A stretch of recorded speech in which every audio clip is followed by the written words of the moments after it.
Governo do Rio Grande do Sul vai construir 4 cidades provisórias para receber os desabrigados. E você vai ver também. O aeroporto de Porto Alegre vai ficar pelo menos mais 6 meses fechado. Correios não recebem mais doações de roupas para o Rio Grande do Sul. Prioridade agora são produtos de higiene pessoal, alimentos e ração para pets. E no quadro de Direito do Consumidor, nós vamos falar do racionamento do arroz. Será que os supermercados podem fazer isso? As pessoas deveriam ser menos egoístas. E ainda, pesquisa elege o melhor jogador e o melhor técnico do futebol brasileiro. Tudo isso você confere a partir de agora no Jornal das 18h30.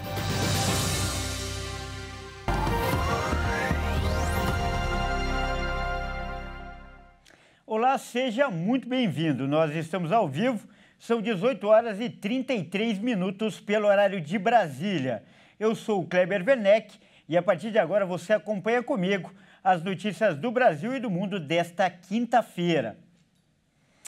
E o número de mortes no Rio Grande do Sul subiu hoje e chegou a 151. 104 pessoas estão desaparecidas e 806 feridas.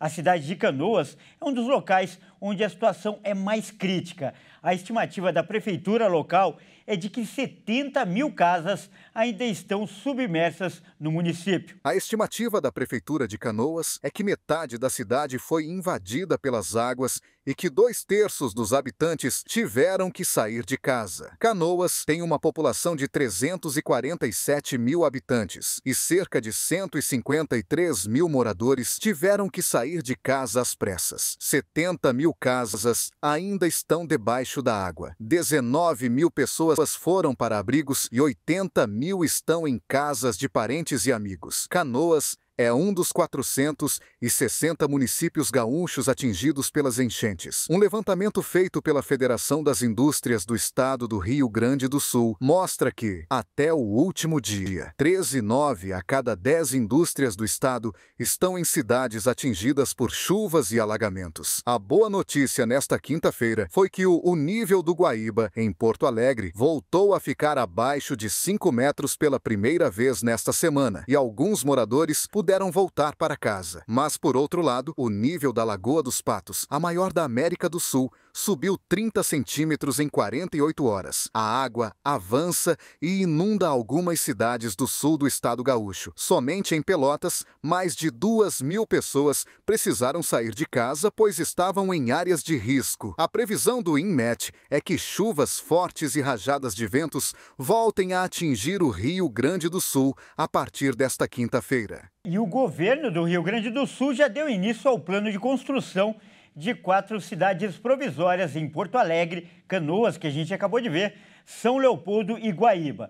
As estruturas serão montadas para receber famílias que estão desabrigadas por causa das inundações. E nessas cidades provisórias, as pessoas terão acesso a cozinha, banheiro, chuveiros e também lavanderia. Empresas particulares serão contratadas para ajudar na construção do projeto. Ainda não há previsão para o início das obras. E, além disso, ainda há a possibilidade de reconstruir as cidades afetadas em outros locais. Essa possibilidade não foi descartada. E olha só, ainda falando do Rio Grande do Sul, o aeroporto Salgado Filho, que ficou alagado por conta das fortes chuvas, pode ter as operações de volta ao funcionamento só em meados de novembro. A afirmação foi dada pelo ministro Paulo Pimenta. O ministro extraordinário da Reconstrução do Rio Grande do Sul, Paulo Pimenta, afirmou nesta quinta-feira que o aeroporto de Porto Alegre deve ficar fechado por pelo menos 6 meses. O aeroporto Salgado Filho está fechado desde o dia 3 de maio, por conta das fortes chuvas e enchentes que atingem o estado gaúcho. Pimenta disse que a pista ainda está alagada e, quando a água baixar, será preciso elaborar um estudo para a área operacional. Segundo o ministro, possivelmente terá de ser feito um trabalho de sondagem para reforço da pista e que dificilmente o aeroporto volte a funcionar antes de novembro. O Ministério dos Portos e Aeroportos informou que aguarda a baixa da água na pista e no terminal para que a concessionária possa fazer o diagnóstico dos danos, em especial na área de pousos e decolagens. A comercialização de passagens aéreas para voos de origem e destino ao Salgado Filho seguem suspensas. Segundo a Agência Nacional de Aviação Civil, a medida busca resguardar os interesses dos usuários do transporte aéreo. A previsão da agência é que essa suspensão se estenda até uma nova avaliação por parte da entidade. E olha só, para você que nos assiste e deseja ajudar com doações para o Rio Grande do Sul, nós temos uma nova informação. Os Correios suspenderam a coleta de roupas, sapatos e outras peças de vestuário. Veja agora os itens que são prioridade. A empresa afirma que 70% dos donativos que foram recebidos são desses itens de vestuário. E por isso agora a prioridade deve ser outra. A lista de itens que são necessários no momento contém água, remédios, produtos de higiene pessoal, material de limpeza seco e rações para pet. A mudança foi feita após uma consulta à Defesa Civil do Rio Grande do Sul, que recebe todo o material que é doado. As doações podem ser feitas em todas as agências dos Correios espalhadas pelo país. São mais de 10 mil pontos de coleta. E quem doa não precisa pagar pelo envio. Até quarta-feira, mais de 11 mil toneladas de doações já haviam sido recebidas e 3 mil toneladas foram entregues. Os Correios pedem que o doador embale e identifique o tipo de material. E os contribuintes do Rio Grande do Sul vão ter prioridade no pagamento do primeiro lote do imposto de renda. Ao todo, mais de R$1 bilhão serão pagos para cerca de 900 mil pessoas que vivem no estado. O Rio Grande do Sul é o quinto estado com mais declarações de imposto de renda no país. A medida vai beneficiar mais de 900 mil declarantes gaúchos. Eles passaram a ter prioridade no pagamento após as enchentes que atingiram o estado. A previsão é que a consulta ao primeiro lote seja liberada no dia 24 de maio, com o pagamento efetuado no dia 31. Inclusive, é a mesma data em que termina o prazo de entrega da declaração do imposto de renda, com exceção dos moradores do Rio Grande do Sul que estão em calamidade pública e tiveram a data limite estendida até 31 de agosto. A Receita Federal também lembra que os contribuintes de todo o país podem usar a declaração para fazer doações ao Rio Grande do Sul. Isso vale para quem tem imposto a pagar e a receber. As doações não influenciam os valores a pagar ou a receber que o contribuinte tem. O dinheiro pode ser doado para fundações de crianças e idosos. E eu faço uma retificação agora, o montante total do primeiro lote é de R$1 bilhão e não 1 milhão, como foi dito. E o Brasil bateu recorde de desastres naturais no ano passado e segue com registros preocupantes. Só em 2023 foram mais de 1.000 ocorrências. Dos 1.161 desastres naturais registrados no ano passado, 716 foram de origem hidrológica, como o transbordamento de rios, e 445 foram de origem geológica, que são os deslizamentos de terra. Os dados são do CEMADEM, o Centro Nacional de Monitoramento e Alertas sobre Desastres Naturais. As ocorrências de 2023 confirmaram boa parte dos alertas enviados pelo órgão nacional vinculado ao Ministério da Ciência, Tecnologia e Inovações. E os casos seguiram o padrão de locais indicados pelo mapa do Centro de Monitoramento, que destacou a faixa leste do país como região de maior risco para desastres naturais no ano passado, com concentração nas capitais e regiões metropolitanas. Em 2023, o CEMADEM chegou a emitir 3.425 avisos aos municípios monitorados, entre eles alertas sobre os 2 maiores desastres registrados no ano, que foram os deslizamentos de terra em São Sebastião, no litoral de São Paulo, e no Vale do Taquari, no Rio Grande do Sul, região que agora volta a ser atingida pelas chuvas que devastam quase todo o estado. No total, o CEMADEM monitora 1.038 municípios brasileiros, que concentram 55% da população nacional. A gente muda de assunto agora para falar de saúde. Um dos remédios mais usados pelos brasileiros para dormir agora vai precisar de uma receita especial para ser comprado. A Anvisa endureceu as regras para a venda do Zolpidem. A Agência Nacional de Vigilância Sanitária determinou que, a partir de 1º de agosto, qualquer dosagem desse remédio exigirá receita tipo B azul. Essa é a mesma receita necessária para calmantes. A medida foi adotada por causa do aumento de casos de uso irregular e abusivo do remédio. Uma análise feita pela Anvisa demonstrou um crescimento no consumo dessa substância e a constatação do aumento de problemas por causa do uso indevido. Os efeitos colaterais do Zolpidem incluem sonambulismo e alucinações, o que faz a pessoa ficar em situação de risco. O Zolpidem é um remédio da classe dos hipnóticos e tem a venda autorizada no Brasil desde 2007.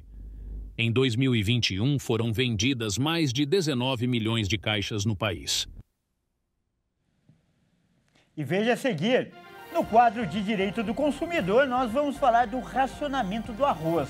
Será que os supermercados podem tomar essa medida? E ainda, a pesquisa que elegeu o melhor jogador e o melhor técnico do futebol brasileiro. Tudo isso daqui a pouco.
Mais uma vez, seja muito bem-vindo. Nós estamos de volta aí ao vivo. E quinta-feira é dia do quadro de Direito do Consumidor, aqui no Jornal das 18h30.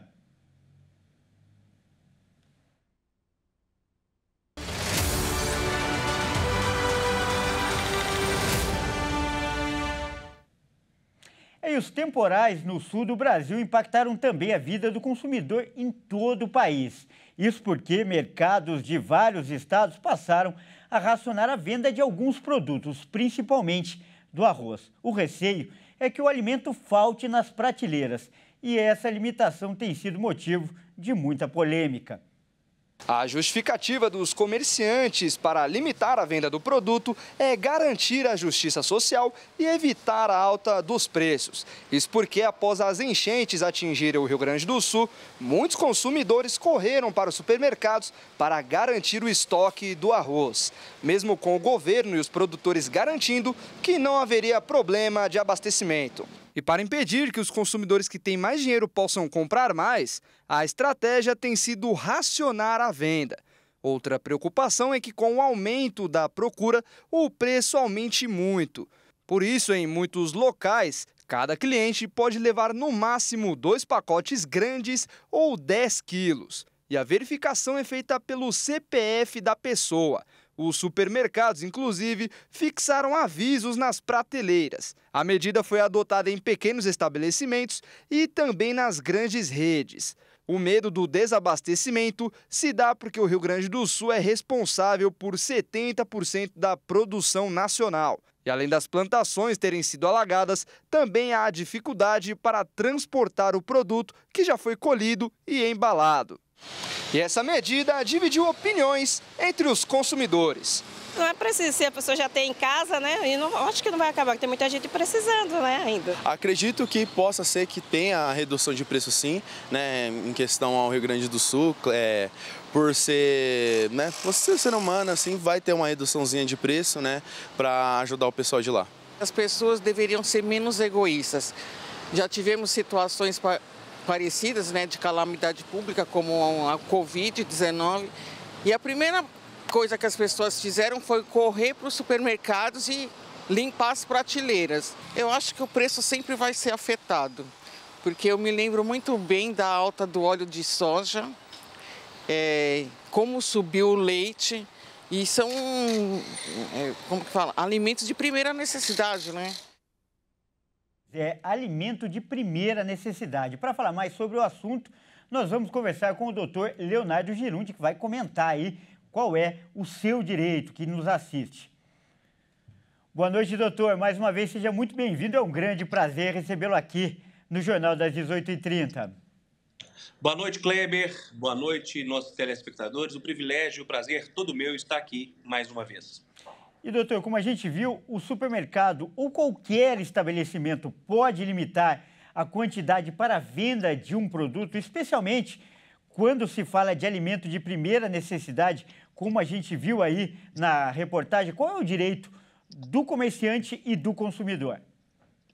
Excelente pergunta, principalmente no momento específico que estamos vivendo. O Código de Defesa do Consumidor permite uma limitação na venda quando existe um justo motivo. O problema é que esse justo motivo deve ser documentado e não deve simplesmente ser algo da expectativa pessoal ou unilateral daquele que vende o produto, né? Então, não existe nenhuma recomendação do mercado para qualquer tipo de limitação de venda. Então, a meu ver, é proibido, é abusivo qualquer postura na limitação de venda do produto, como, por exemplo, o arroz. Muito importante as respostas, doutora. É importante pontuar. É diferente, por exemplo, da pandemia, quando havia um estado específico decretado, né? Exatamente. Existia uma lei específica decretando o estado de calamidade. Nós não temos isso. Não existe uma ordem nacional ou de algum órgão específico definindo o estado de calamidade. E outros aspectos são importantes. Dentre eles, que 85% da safra do grão já foi colhida esse ano. Então, deve existir um impacto, é óbvio que existe um impacto. A situação que aconteceu no Rio Grande do Sul é uma situação específica e deve gerar um impacto, mas não a ponto de gerar um estocamento nem uma limitação da venda. E o que nós temos visto no mercado, no fundo, são empresas e empresários fazendo esse estocamento, limitando a venda para favorecer depois num aumento do valor. Tira do mercado o produto, aumenta a busca do produto e, com isso, ele aumenta o preço e aumenta, inclusive, o seu lucro, pois ele já adquiriu por um preço anterior.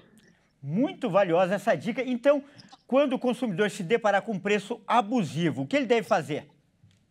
Primeira coisa é isso. Ele pode denunciar ao PROCON e também pode chamar a polícia e fazer um boletim de ocorrência. Não existe nenhuma recomendação de limitação de compra. Então, primeira coisa, você pode comprar o tanto de produto que você quer comprar. Aconselhamos que você o faça com educação, e ponderação. Por quê? Se todo mundo resolver comprar e estocar, aí é óbvio que nós vamos ter uma limitação do produto no mercado.